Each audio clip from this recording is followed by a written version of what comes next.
Psychology can tell us a huge amount about what brings us happiness and well-being. More recently, some new research in psychology that looks at the psychology of awe has found that being in awe of something or someone can actually really help improve that sense of well-being for ourselves.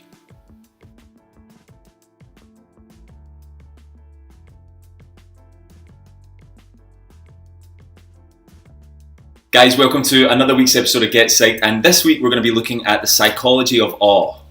Now, the first question that you probably have is, what exactly do I mean when I say awe or the psychology of awe? Well, being in awe of something is when we have an emotional response to a certain external stimuli. Keltner in 2003 says that being in awe of something is when we are in the presence of something greater than ourselves. He also puts a little bit more explanation on that and says that something that we're in awe of has to be vast and exceed our initial expectations. And I think this is actually a really good description of exactly what awe is, and I think that we can actually start to understand a little bit about times that we've experienced this emotion. For example, anytime that you've seen like an incredible sunset, or a really moving view that you've seen outside of a window. For myself, I remember when I went on holiday to America and I went to see the Grand Canyon, and it was during sunset and the view was just incredible, and that feeling of awe is something that I resonate well with when I remember that example. You probably have a number of different examples of your own experience when you felt in awe of something. Now, you might be questioning now that we've got a bit of an example as to exactly what awe is, why psychology would be interested in this field. Well, there's actually been a number of different pieces of recent research that have come out to look at the psychology of awe and what it does for our well-being. This research actually states that awe is not just a great experience, it's much more than that. Being in awe of something can actually change our outlook on life, make us more positive, create a more positive outlook in our lives. It can make us feel small and insignificant, yet in some way make us feel more connected to the world at large. The same research has shown that being in awe or experiencing awe on a regular basis can actually improve our critical thinking, our creative thinking, and even our work ethic. Amazingly, actually being in awe can improve our overall health. It can improve our pro-social behaviours as well, such as empathy and kindness.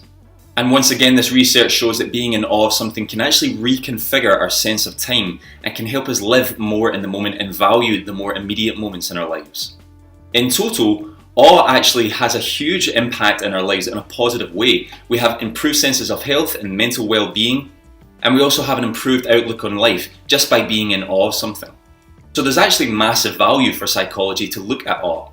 So we have a little bit of an understanding as to what exactly awe means, and we also have a bit of an understanding as to what research conceptualize awe as. But what exactly causes us to be in awe?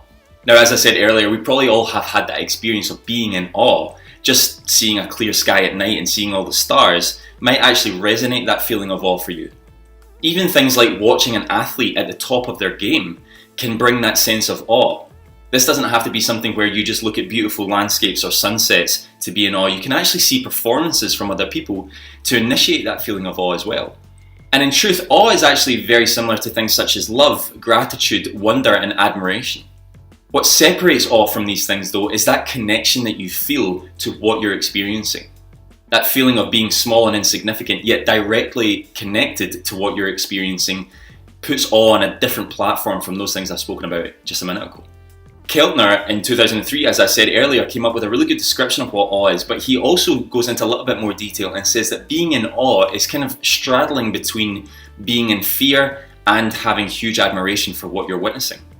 And fundamentally, he says that awe makes us question our understanding of what the world is. In his vast research in awe and the description that he gives, he actually says that things such as experiencing a great gesture or experiencing grace from somebody can actually instill that feeling of awe as well. Once again, we don't have to just be looking at beautiful skies and sunsets and scenery to be in awe. We actually can experience awe on a more regular basis. So when we're talking about what exactly causes awe, well, actually things in our daily lives can actually cause that feeling of awe. So all of this sounds really great, but how exactly do we get more awe in our lives, or how do we experience more awe in our lives?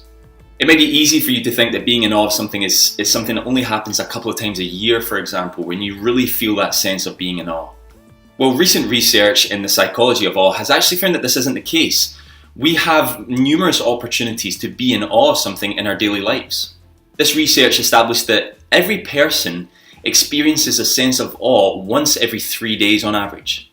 Now, when I heard this, I thought that was really interesting because when I look back and think about being in awe of something, I immediately go back to, for example, that situation I gave you when I was at the Grand Canyon. I think I was probably about 11 or 12 at that time, and that was years ago. But this research is actually saying, no, there's more opportunity for you to experience awe and experience the well-being and that benefit of being in awe almost on a daily basis.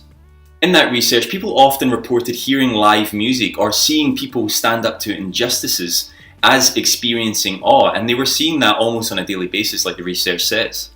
So that maybe gives us some encouragement that, awe isn't just something we're going to experience now and again. It's something that we can get a lot of and experience those benefits from. So what kind of things can you do to experience more awe in your life? Well, for example, you might want to attend an art gallery or a museum. You might want to go and see your favorite musician live or go and see a random live performance. Make sure to go outside and spend plenty of time in nature. You might even want to join a social rights group, for example. No matter the case, we can experience awe in numerous different ways in our lives, and as I've said in this video, there's massive benefits for us if we are experiencing more awe. So I encourage you to take those points on board, learn a little bit more about the psychology of awe, and maybe think about things that you can do to experience more awe in your daily lives.